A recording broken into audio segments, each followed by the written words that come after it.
General Hospital spoilers teased that Michael Corinthos had spent weeks quietly piecing together the unsettling puzzle that had been haunting him. The whispers, the nervous glances, the strangely timed disappearances of Willow Tate all began to form a picture he could no longer ignore. At first, it had seemed absurd to believe that Willow could be behind the relentless stalking of Daisy Gilmore, the same campaign of fear that had driven Sasha Gilmore Corbin to pack her life into a suitcase and vanish from Port Charles with Daisy at her side.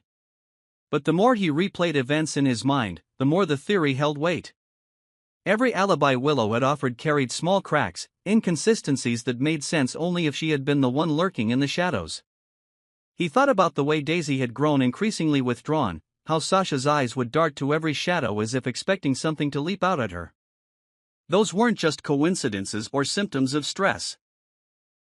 They were reactions to a deliberate, calculated campaign of intimidation. Michael knew Willow could be fierce when pushed, but to orchestrate something this manipulative? It chilled him, because it meant she had crossed into a territory that blurred morality into something dangerous. Still, Michael faced an undeniable problem: there was no proof. Willow had been careful, almost surgical in avoiding any direct evidence that could be tied to her. The Courtemain Estate's security cameras had been mysteriously blind at the moments that mattered most, as if someone had mapped the gaps in surveillance and navigated through them like a seasoned spy.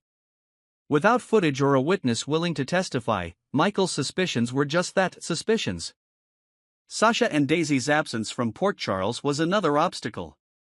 If they were still in town, he could have tried to set a trap, orchestrating a scenario to catch Willow in the act.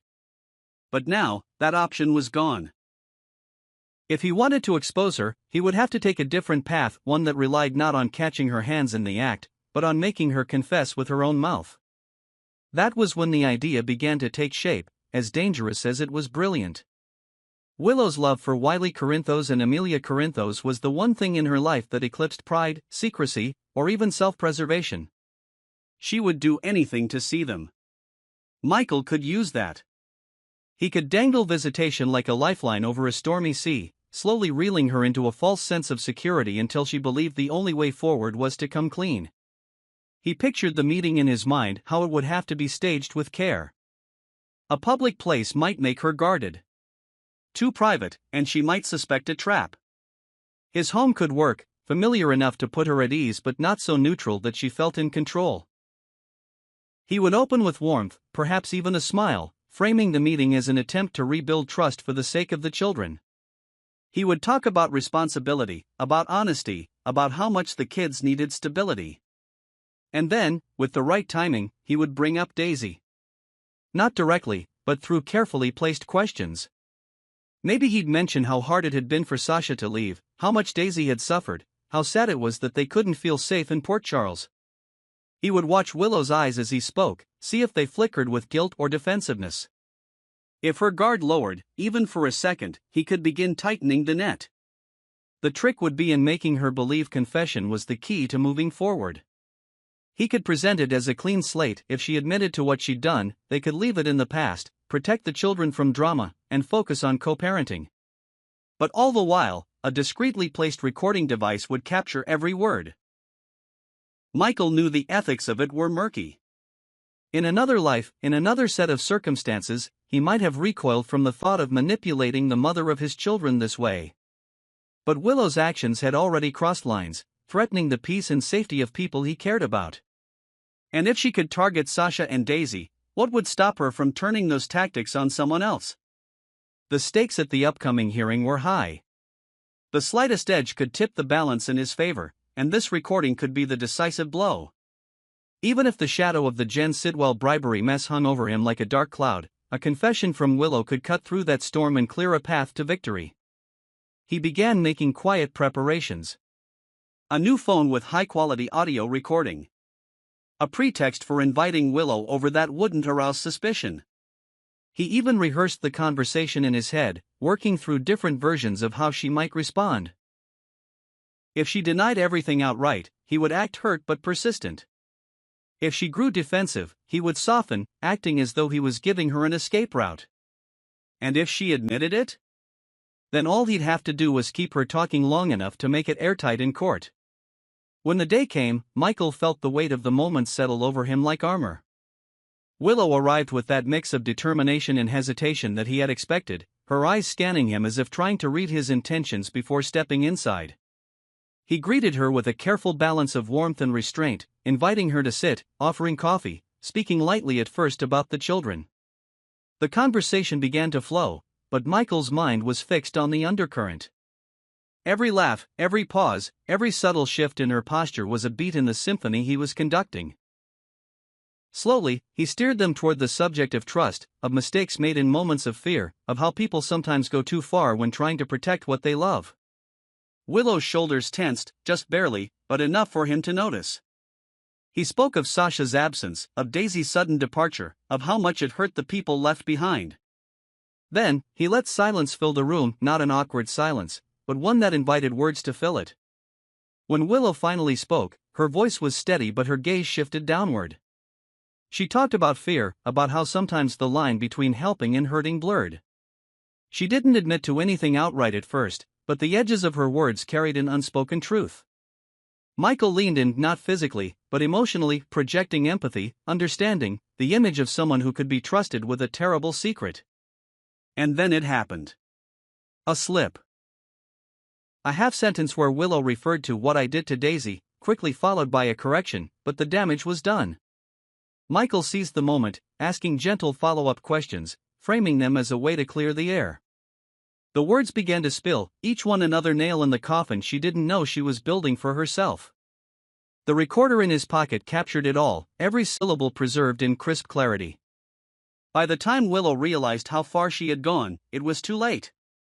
She tried to backpedal, to recast her admissions as misunderstandings, but Michael had already shifted the conversation back to the children, disarming her and leaving her unaware of the true weight of what she had given him. When she left, Michael stood at the window, watching her walk down the path, his expression unreadable. The recording in his pocket felt heavier than any object its size should. It was both a weapon and a shield, one he would wield when the time was right. In court, it would be a revelation that could shatter her credibility, a shockwave that could ripple through the entire hearing. He knew the fallout would be messy. Willow would feel betrayed, maybe even devastated. The fragile bridge between them might burn completely. But in Michael's mind, the end justified the means. For Wiley, for Amelia, for the truth, he was willing to carry the weight of that choice. The real question was whether the recording would land as he intended, or if Willow, cornered and furious, would find a way to turn the tables before the gavel fell. And in Port Charles, nothing ever stayed predictable for long.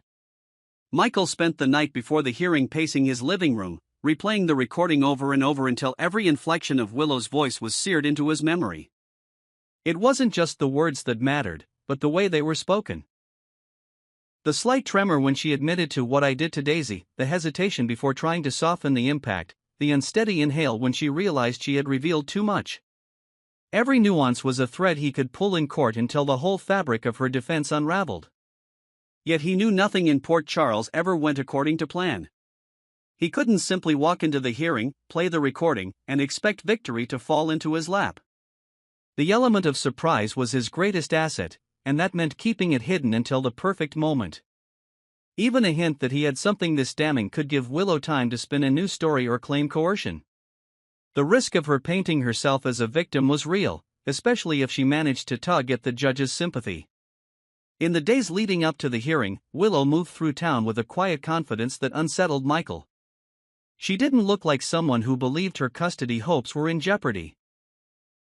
That made him wonder if she had her own card to play, something that could undercut his credibility. The bribery accusations surrounding Jen Sidwell lingered in the air like a storm cloud, threatening to unleash a downpour at any moment. If Willow's legal team could connect that scandal to Michael's parenting decisions, it could muddy the waters enough to dull the impact of her confession.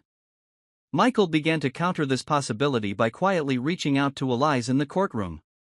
A word here, a reminder there, subtle conversations meant to remind people of Willow's pattern of controlling behavior.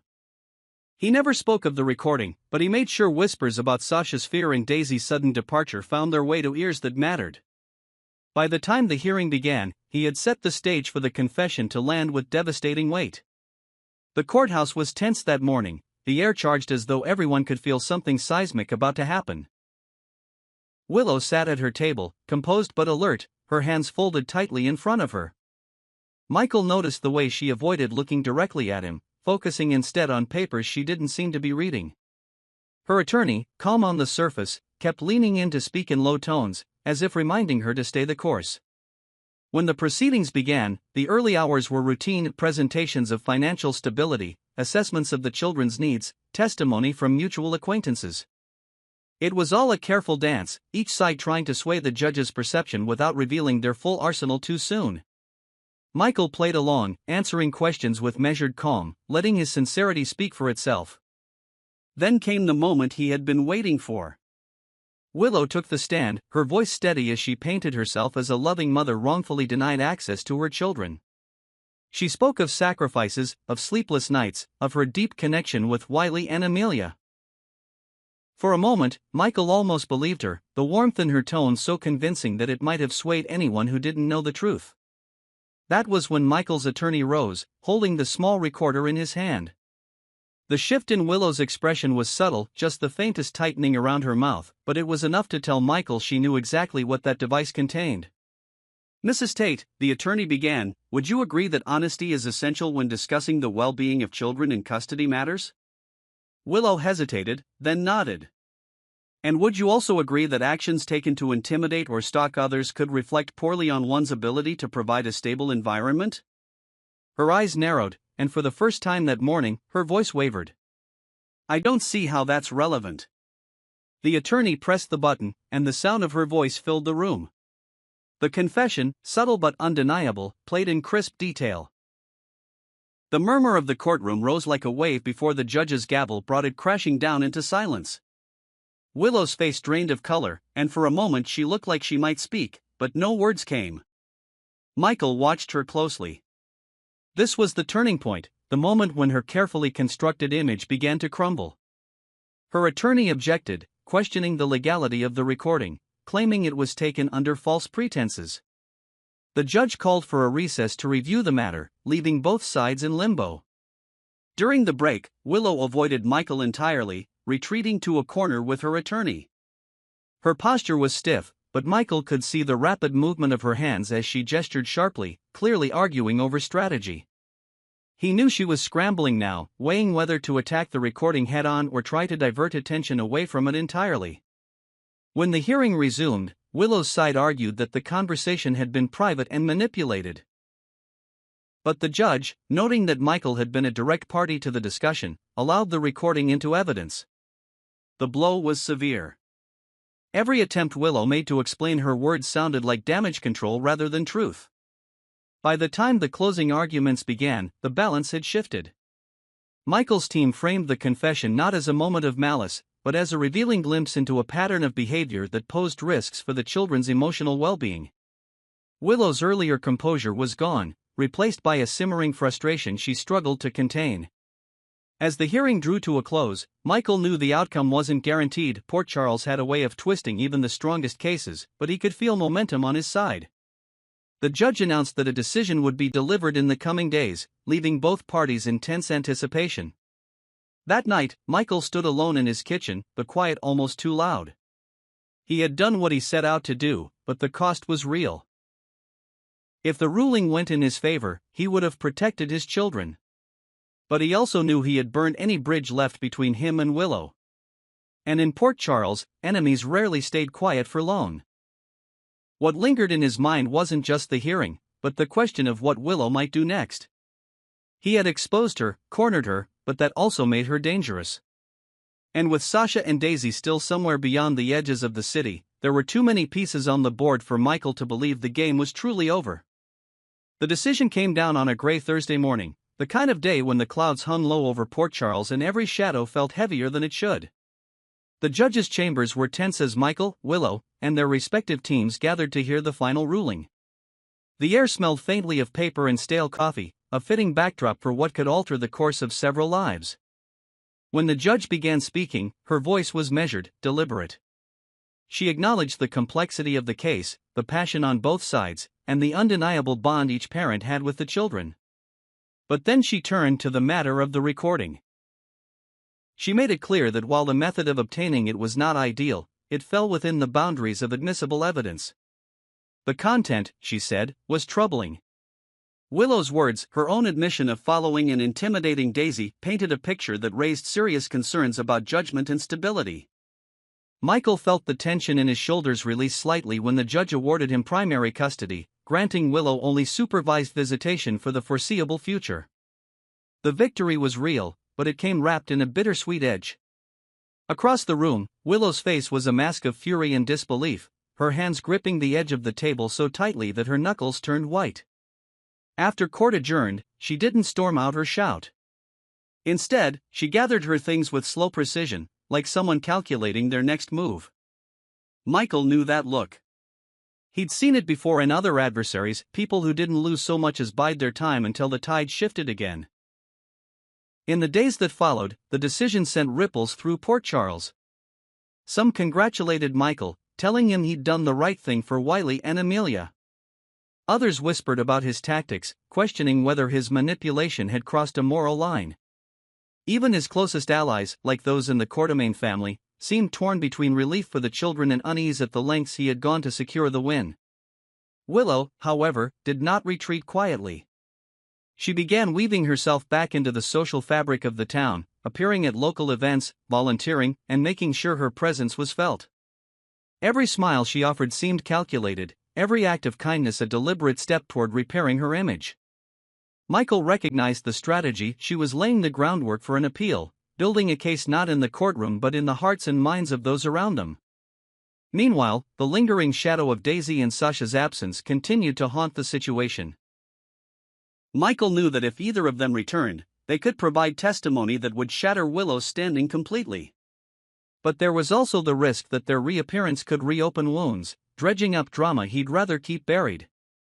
The problem was that Port Charles had a way of pulling people back when you least expected it. That inevitability came sooner than Michael anticipated. One afternoon, as he picked up Wiley from a playdate, he spotted Sasha on the other side of the park. She looked different, thinner, warier, but unmistakably herself. Their eyes met, and in that split second Michael saw the weight she carried. It wasn't just fear, it was the kind of exhaustion that came from running too long. They spoke briefly, cautiously. Sasha admitted that she and Daisy had been keeping a low profile out of fear, but recent developments had made her reconsider. She didn't give details yet, only hinted that Daisy had something she wanted Michael to hear. He sensed an opportunity, but also a risk. If he pushed too hard, Sasha might disappear again. If he waited too long, Willow might regain enough ground to challenge him.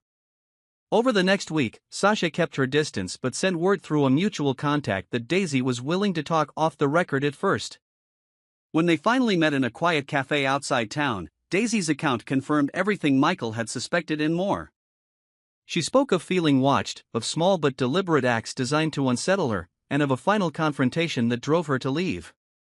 Each detail lined up with the confession on the recording, weaving a narrative that was hard to dispute. Michael began to consider how he could use this new testimony. Another court case would be draining, but it could solidify his position and close the door on Willow's chances of overturning the custody arrangement. At the same time, part of him worried about escalating the conflict. Every move seemed to push Willow further toward desperation, and desperate people in Port Charles often made reckless, dangerous choices. That fear proved justified when Michael returned home one evening to find a small package on his doorstep. Inside was a single photograph, Wiley and Amelia playing in the yard, taken from a distance. No note, no signature, just the image. His first thought was that it might be Willow, but the style felt different, almost like a warning from someone else. The unease that settled over him was heavy, and for the first time since the hearing, he wondered if he had underestimated the web of people involved. Determined not to be caught off guard, Michael tightened security at the Quartermain estate and kept a closer watch on the children. He also began quietly documenting every interaction with Willow, every incident that could be twisted into a pattern. He knew she would not stop, and if she couldn't win in court, she might try to win through public perception or something far more dangerous. As autumn settled over Port Charles, the tension between them became a silent war. Willow played the part of the reformed mother, all smiles and gentle gestures during supervised visits, but Michael could see the glint in her eyes that told him she was waiting for the right moment to strike. Sasha and Daisy remained in the background, their testimony a potential weapon Michael could use, but he hesitated to draw them fully into the fray unless absolutely necessary. The story seemed poised for a final confrontation, one that would not happen in a courtroom, but in the quiet moments when someone made a choice that could not be undone. Whether it was Willow, pushed to the brink, or Michael, forced to act to protect his children, the ending would not come without cost. In Port Charles, victories were never clean, and even the winner could find themselves looking over their shoulder, wondering when the next battle would begin. And so Michael braced himself, not for the celebration of a custody win, but for the inevitable fallout. Because in a town where every secret eventually comes to light, the end of one fight was always just the beginning of another.